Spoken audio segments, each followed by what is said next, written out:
So hello guys, andito naman tayo sa ating mini vlog. So ngayon magluluto tayo, hindi pala. Pupunta pala tayo sa ating kitchen.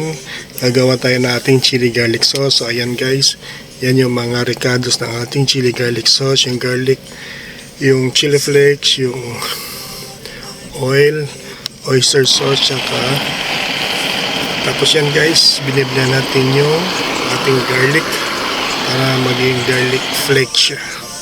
Ayan guys, natapos na rin. So ayan guys, kompleto na yung ating sangkap. So ayan, iluluto na natin. So ayan guys, masaya na si Miming.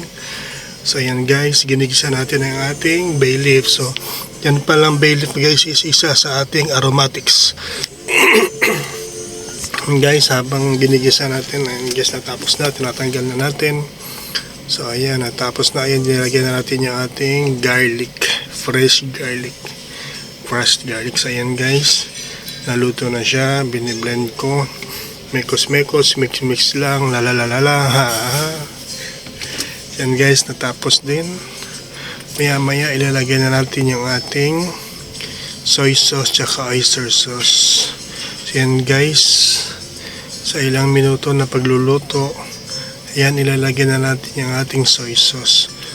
Wala pala tayong oyster sauce ngayon guys, so naubusan, kaya ang nilagyan natin is yung soy sauce lang. So approximately guys, lulutuin to ng mga 30 minutes to 45 minutes itong kanyang garlic. Yan guys, minimix na, maya maluluto na yan, mga approximately 45 minutes. Nilagyan pala yan guys ng brown sugar, nilagyan natin ng konting peppers, tapos oyster sauce. So maya-mayaan guys, maluluto na yan. So ayan guys, naluto na, nilagay ko na sa lalagyan. Ayan guys, ang saya-saya ni kuya, so masayaw siya, lalalala. Ayan guys, na-portion ko na sa isang batch pala sa hagawa ng 10 to 15 portions. So ayan. So yun guys, natapos din. So ngayon nagpiprint na tayo ng ating label. So ayan guys, na-print tayo na 15 labels. So ayan na guys, nalagay na natin.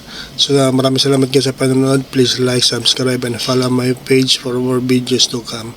So ayan guys, maraming salamat. Follow, like, share, and subscribe my videos. Bye bye. God bless us all. Thank you.